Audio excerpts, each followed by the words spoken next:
درېیمه برخه ناول بې تربیته زوی. د دستي بل هلکۍ پسې واستوئ چې ورسه ورته ووایه چې پلار دې ارومرو یوه پلا غواړي راسه. هغه هلکۍ په منډه له کلي پسې راووت. له ورایه یې د دوی ډله ولیده چې پر لار باندې په خورا مستي روان دي. ورغږ یې کړل خو سیلاو د دوی له خوا و. غږ یې نه پرېښود چې ورورسېږي. کالي یې سره راغونډ او ورمنډه یې کړه. خو چې دی تر یوه ځایه ورتلی دوی له بنده واوښتل. د هلک د شا له خوا د کلي له لوري یو د اس سپور راغی او پوښتنه یې ځینې وکړه چې خیر هلکه چېرته ځغلې؟ ده ویل چې د پلانکي زوی ولوړ کلي ته په واده ځي. ده زه پسې راولېږلم چې باید خبر یې کړم چې پلار یې غواړي او دی اوس تر دغه بند راڅخه نهام او غږ مې د سیلاو په واسطه نه وررسېږي. سپاره ورته وویل چې ښه دی ته ورو ورو راځه زه به اس ورپتراټ کړم او دوی به ستا تر راتګه پورې ودروم. د اس ملونه یې وویل چې یو ګړی کېدو پسې ورورسېدو او ورته ویې ویل چې یو هلکی په تا پسې رازغلي او کار در سره لري. دوی هلته ودرېدل تر څو هلک په ځغاسته ساه شړلی ورغی. لومړی تر ټولو رحیم جان پوښتنه ځینې وکړه چې خیر دی ولې په سوې ساه راغلې؟ ځکه چې د ده ساه سوې او پر کیڼ تش یې درد و. خبره یې تر خوله نه وته او بې له څه ویلو د لاس په اشاره یې پوه کړو چې یو ګړی ودرېږي او په خپله پر مځکه اوږد اوږد وغځېدو. خورا ازغرده یې اسویلل چې ساه یې سمه او بیرته خپل حال ته راوګرځېده. نو یې سر راپورته او جګ کښېنوست. د ده تر هغو پورې چې د هلک ساه سمېده د زړه یو ټکهار و چې څه به پېښه وي. ځکه چې د پخوا په ورځ کې ډېر داسې کارونه کول خو چا به یې پلار نه خبراوه. بیا یې وپوښتو چې خیر څه سوي دی چې دا رازغاستې؟ ده ورته وویل چې پلار دې راولېږلم چې باید ارومرو تا خبر او ستا د ورتګ لزوم درته ووایم. ده ورته وویل چې د څه دپاره یې زه ورغوښتی یم؟ څه ناوړه پېښه ده؟ ده وویل چې زه نور نه یم خبر، خو د یوه هلک له خولې مې واورېدل چې د پلانکۍ کونډې زوی دي په ډبره په سر کښې وویشتلی او د هغه سر ډېر مات سوی و. هغه کونډه بیا ستاسې کره سره له خپله زویه ورغله او پر پلار دې عریضه سوه. ده چې دا واورېدل و یو ملګري ته یې مخ راواړوئ چې اوس څه کول پکار دي؟ که ورسره ځم د پلانکي په خوند او په درب واده راڅخه تېرېږي او برسېره پر تېرېدو خوا به یې هم بده او ګیلمن به سي چې سړی یې رالېږلی او زه یې سره له ملګرو په ست وربللی وم. ولې نه ورغلم؟ هغه په ملنډو ګډ او بې پروایي لړلي غږ ورته وویل چې زوروره پرېږده، په دې اوس نه ارزي چې دا ډول سیل او تماشه پرېږدو او د کونډې د زوی د والو د سپینولو لپاره ور وګرځو. له هغې خوا چې بېرته راغلو ورسره رونه به یې کړو. هر یوه له هرې خوا د دې نظر یې پر موافقت باندې د شوی غږ وکړی، یعنې شوی. دا هم هغه وړوکی مخاطب ورته ویل چې ورسه بابا ته ووایه چې زه اوس نسم درتلی، که خدای کول له هغې خوا به زغرده راوګرځم او هر کار چې و فیصله به یې کړو. هلک ورته وویل چې ارومرو یې غوښتی باید راسره ولاړ سې. نور ملګري دې ورو ورو پر لار درومي ته به بېرته زغرده پسې راورسېږي. دی ولاړ او کالي یې وسنډل. هلک خوارکي ته یې په کلک غږ وویل چې ورک سه ستایه سه، دغه ډول چې زه درته وایم ورته ووایه. هلک هم سوړ انګوړ له ځایه راولاړ او بېرته د کلي پر لوري را رهي سو. تر شا یې څو پلا ورته وکتل چې دوی واړه په خورا خوشحالي او لوبو کولو سره پر لار درومي. هلک راغی او پلار ته یې د ده نه راتګ عذر ووایو چې رحیم جان ویل زه دا ډول ښه او په درب واده ستا دپاره نسم پرېښودلی. له هغې خوا به زغرده راوګرځم. پلار خوارکیه بې له دې چې تحمل کړی وی بله وزله نه درلوده.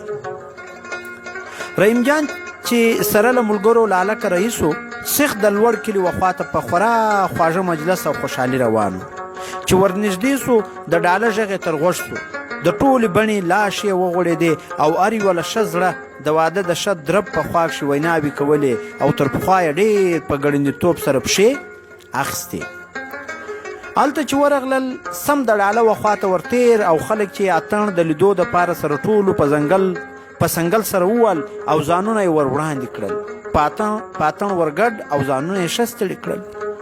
لمر ولوېدو، د شپې تور پاریال د دنیا پر اوسېدونکو وغوړېدو او ټول زروح د طبیعت په حکم سره په خپلو ځایو کښې آرام ونیو. د ډاله ډنګا هم ورکه سوه. وراباڼې او نور میلمانه د کلي په منځ راګډ او د ودونکي په انګړ ورکښېوتو. په انګړ کښې ګړب و ګړوب او شور ماشور و. څو ځایه اور بلېدو طبقې باندې او هر یوه طبقې ته یوه ښځه ناسته او په خورا بیړه سره یې پر طبقیو پاستې اچول. واغه خواته بیا یوه ډله ښځې نورې ناستې وې او درګرده یې اوړه تنکي کول چې څرنګه به یوه کاسه له لندېدو له کاره خلاصه سوه هغه به بلې یوې په ځغاسته سره د پخلي و ښځې ته وروړه. کله به یوه بله راغله د پخلي له ښځې سره به یې د مرستې په توګه ځوالې جوړولې یعنې پیړې. د انګړ د لمر لوېدو په څنډه کښې بیا یو څو کسه ولاړ او دیګونه یې ایښول. چا به بوټي پسې کول او ځینو به دیګونه لړل او چا به یې هم مالګه سکله یعنې کتله. په یوه خونه کښې د وراباڼو ښځې ناستې او له یو بل سره به یې سندرې ویلې او په یوه بله خونه کښې چې په هغه پورې شنتې یعنې نږدې او ورې د وراباڼو د ښځو په خونه کښې ورې لکېدی یو څو د هغه کلي ښځې ناستې او بدلې به یې بللې. د وراباڼو ټول وګړي راغلل. په یوه جدا اوږده خونه کښې چې له مخه یې د دوی د کښېنستلو دپاره سمه کړې وه ننوتل او پر خپلو ځایو سره کښېنستلو. د وراباڼو په ډله کښې زموږ رفیقان رحیم جان او د ده ملګري هم شته. پس له یوه ګړۍ څخه د هغه ځای پر دود او دستور باندې د لاس اوبه راغلې او د ټولو حاضرونو او د ناستو خلکو لاسونه یې پرېولل شول. لوی سپین او اوږد کندرې د خونې پر غولي باندې د خلکو په مخ کښې وغوړېدل. ټکله یې راوړه او پر کندریو باندې په ښه ډول ووډله سوه. د یوه سپین ږیري د لاس په اشاره ټول سره پر راوسې کېدل او د ډوډۍ پر خوړلو یې پیل وکړو. وروسته له هغه چې د ډوډۍ د خوړلو څخه فارغه او لاسونه یې پرېولل نو هغه وراباڼې چې له شاوخوا سره راغوښت سوي او د زوم له کورنۍ سره یې بې له معمولي شناخته بل نږدېوالی او قرابت نه درلود د بېدېدو دپاره و بلې خونې ته وغوښتل سول او هلته یې ځایونه ور وړ کړل او هغه چې د زوم د کاله و په همدې خونه کښې پاتې او دغه ځای د رسم پر وړاندې د ټولو لاسونه یې په نوکریزو ورسره او بیده یې کړل.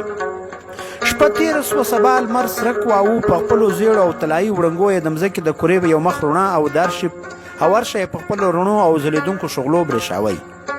ټوله وراباڼې د خونو له مخه پر چوترو باندې چې لومړی د دوی د ناستې دپاره ټغرونه او نیالۍ پر غوړېدلې وې کښېنستل. چای راغلې، وې څښلې، د کلي وګړي راغلل او سم پر معمول او دغه ځای پر دود باندې وزر سول. تر اومکۍ غرمې پورې کوربه خوارکی د خپلو وراباڼو او کلیوالو په وزر کېدو بوخت او ستړی و. پس له هغه چې ټول سره وزر او هېڅوک نه سو پاته نو ګرد له انګړه و یوه ډګار ته تر کلي د باندې چې پرون د اتڼ پر کاوی راغلل. لومړی ترڅه د اسو د ځغلولو او د موږ یو د والو میله جوړه سوه او د موږ د والو میله جوړه او یو څو شی بهاڼې ډګار ته راووتلې. بهاڼې له لرې یې سره رایله او په هغو کښې یوه تر ټولو وړاندې او ښه څانګه یې هم وواله او د زوم له وروره یې انعام واخیست. بیا یې نقشه کښېښوده. ډېرو زلمیانو ډزې پر وکړې. هر یوه وویشته. بیا یې د کارتوس تشه تولۍ کښېښوده. تولۍ هغه هم یو وړوکي وویشته او دسمال یې انعام واخیست. د غېږو وار راغلی. ټول خلک سره راټول او ګرد ورسره راغونډ او د مخ وګړي کښېنستل. څو زلمې یې سر راولاړ او د یو بل ساري ته یې سر وروستل. د رحیم د ملګرو له ډلې یې هم یو ور ولاړ او د یو بل کلي و یو زلمي ته یې په غېږ وروست. هغه پر غوښتلی شو او د ده ملګری یې خورا کلک وپرځاوه تر دې انده پورې چې لچکۍ یې مات او پوشته یې هم ډېره خوښ. رحیم جان په دې خورا خواشینی و. پر هغه باندې یې د یرغل د وروړلو هڅه وکړه خو بیا نورو خلکو سره بیرته او سره ایله کړل. د غېږ میلې یو څه اوږدوالی وموندو او وروسته یې له یو څه وخته میله ماته سوه. وراباڼې د ناوې کور ته راغلل او د چمبر د فصل ولمر څرېکې ته کښېنستل. یوه ګړۍ چې کېدو د ناوې پلار د خپلې لور کور چې ورکول یې د هغه دود و د وراباڼو تر مخ واچوئ. کور وتړل سو. ناوې د نورو ښځو په منځ کښې پاس کې راغله، په کجاوه کې کښېنسته، سم د لاسه د ټوپکو ډزا او د ناوې د کجاوې وشې د انګړ تر لوی وره ویوست او د خپل کلي د لوري پر لارې باندې په خورا ښه روز او خوشحالي سره رهي شول. چې څرنګه وره او ناوې له کلي وایسته، رحیم جان هم له خپلو ملګرو سره د خپل کور وخواته له هغې کلي راووت. پر لار چې تلل په ټولو سرونه زړېدلي وو او یوه د بل سره یې خبرې نه کولې، ځکه چې یو یې د ملګري لاس مات او له بلې خوا یې په دې چې کور ورته ورځي او بیا به یې پلرونه او میندې زیړي ورته ګوري چې دوی ولې پر خپل سر واده ته تللي وو. په دوی چې یو رحیم جان لا یو څه ښه او کله کله به یې له یوه سره خبره وکړه، ځکه چې پلار یې سپین ږیری او مور یې سپین سرې وه او پرده یې د منت وس او توان نه درلود. نو له دې سببه په دغ سا ښه چلېده. تر یو څو غټو او ژورو چې راواوښت، د خپل کلي ونې یې ولیدې چې لوړې او شنې زنګېدې په کلي رکشې وتل. هر یوه د بله سره د سر په ښورولو د خدای پاماني وکړه او د خپلو انګړو لوري ته رهي شول. رحیم جان هم راغلی او سیخ د خپل چمبر په وره ورننوت او سم و خپلې خونې ته ورتېر سو. د خونې ور یې په لغته وواهه او وردننه سو. کوچنۍ خور چې یې د خونې دوره کړپ تر غوږ سو، سم د لاسه راووته او شاوخوا یې په انګړ کښې سترګې ورغړولې. د ورور د خونې ور چې یې پرانیستلی ولید، دستي ورغله او مور ته یې په تنکۍ او تړۍ ژبه وویل چې نه یم خبر د رحیم جان لالا د خونې ور چا ایله او څوک ورننوت. مور یې وویل چې په خپله به دی وي، ته ورته وګوره چې څوک دی. دا په منډه راغله او د خونې په وره کښې چې یو لاس یې یوه لوري ته او بل لاس یې بل لوري ته د وره لګولی و، ودرېده او سر یې ورننې یوست. که ګوري دی پر خپل کټ باندې اوږد غځېدلی او لاس یې په سترګو باندې ایښی او سترګې یې سره ورغلې دي. خور یې په وچ او تیاره غږ سره ورته وویل چې رحیم جان لالا ته یې؟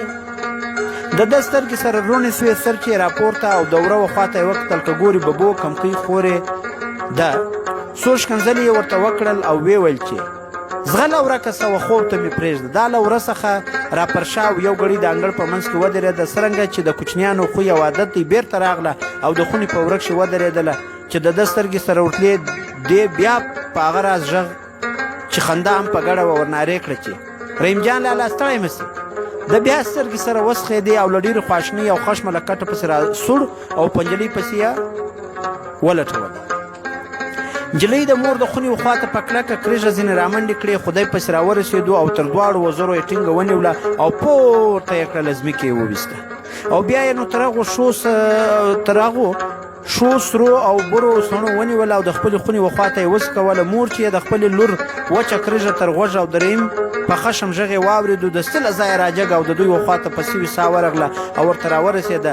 د زوی په منګلو چې د لور په ویښتانو کښې یې شخې کړې وې خپته سوه، ځکه چې دومره زور او طاقت یې نه درلود چې د ده د لاس ګوتې سره ایله او د نجلۍ له ویښتانو یې لاس وکاږي. نو یې سر ورټیټ او پر لاس یې کلک په غاښ کړ.